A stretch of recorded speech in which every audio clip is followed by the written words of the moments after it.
Friends, ఎలా ఉన్నారు? Welcome back to my channel. Please like, share and subscribe. పుష్కరాలు అంటే ఏంటి?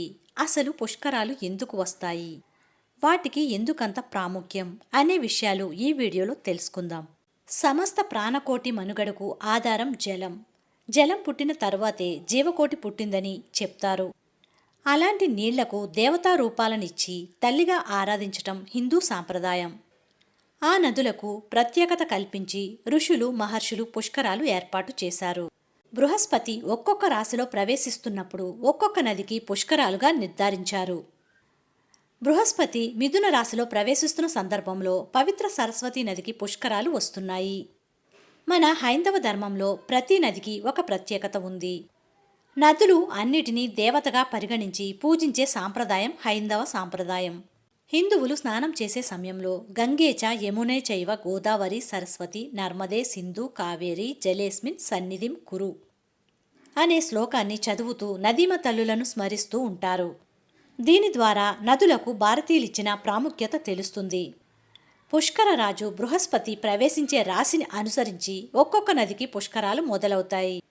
ఈ నెల 14వ తేదీ రాత్రి బృహస్పతి గ్రహం మిథున రాశిలో ప్రవేశిస్తున్న సందర్భంలో వైశాఖ బహుళ తదియ గురువారం నుండి సరస్వతీ నదికి పుష్కరాలు ప్రారంభమయ్యాయి.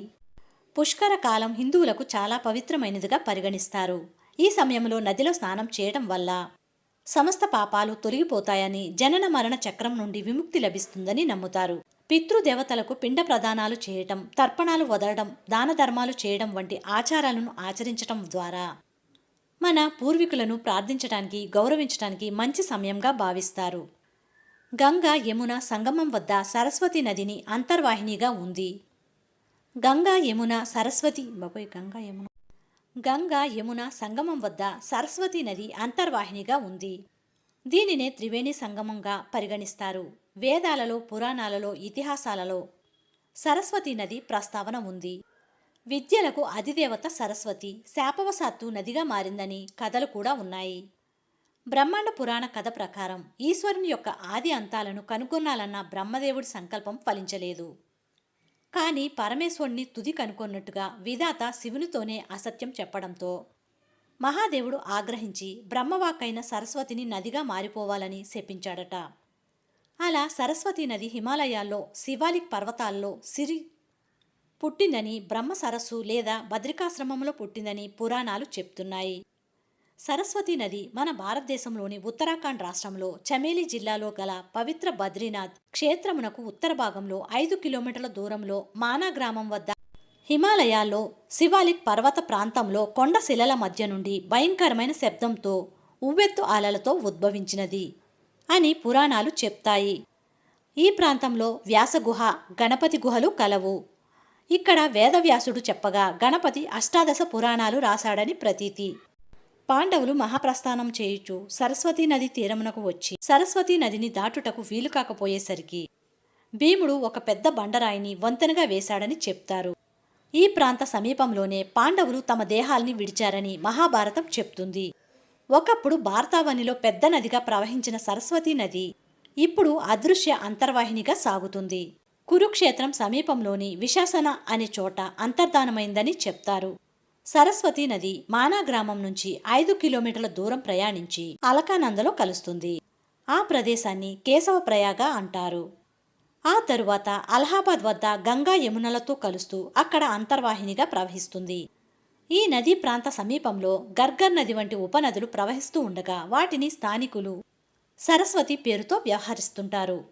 ఇక సరస్వతీ నది పుష్కర పుణ్యస్నానానికి రాజస్థాన్ రాష్ట్రంలోని బ్రహ్మ సరోవరం, గుజరాత్ రాష్ట్రంలోని సోమనాథ్ జ్యోతిర్లింగాలయం, సిద్ధాపురాలయం, మధ్యప్రదేశ్ రాష్ట్రంలోని బేడాఘాట్ ప్రాంతం ముఖ్యమైన ప్రదేశాలు. తెలంగాణ రాష్ట్రంలోని జయశంకర్ భూపాలపల్లి జిల్లా మహదేవ్పూర్ మండలంలో కాళేశ్వరంలో గోదావరి ప్రాణహిత సంగమ ప్రదేశంలో సరస్వతి అంతర్వాహినిగా ప్రవహిస్తుందని పురాణాలు చెప్తున్నాయి. కాళేశ్వర త్రివేణి సంగమం అంటే గోదావరి, సరస్వతి ప్రాణహిత నదుల సంగమ స్థలం. ఈ త్రివేణి సంగమంలో స్నానం చేస్తే సర్వ పాపాలు తొలగిపోతాయని, పూర్వజన్మ నుంచి విముక్తి లభిస్తుందని నమ్మకం. గంగా హారతిలాగే పుష్కర సమయంలో గోదావరి హారతి నిర్వహిస్తారు. మే 15 నుండి 26 వరకు 12 రోజుల పాటు జరిగే సరస్వతీ నది పుష్కరాల సమయంలో సరస్వతీ నదిలో స్నానం చేసి త్రికరణ శుద్ధిగా పితృదేవతలకు పిండ ప్రదానం తర్పణాలు చేసి యథాశక్తి దానములు ఎవరైతే చేస్తారో అట్టివారు సకల పాప విముక్తులవుతారని, వారి మనసుల్లో ఏ కోరికలైతే ఉంటాయో అవి పితృదేవతల అనుగ్రహం వల్ల తప్పక నెరవేరుతాయని హిందువుల విశ్వాసం. అంతర్వాహినిగా ప్రవహించే సరస్వతీ నది పుష్కరాల సమయంలో నదీ స్నానం చేయటం వల్ల ఆయురారోగ్యాలు అష్ట ఐశ్వర్యాలు చేకూరుతాయని ప్రజల విశ్వాసం. ఇవి ఫ్రెండ్స్ పుష్కరాల గురించి. నెక్స్ట్ వీడియోతో మళ్ళీ కలుద్దాం. Until that take care, by by. Thank you for watching. Please like, share and subscribe.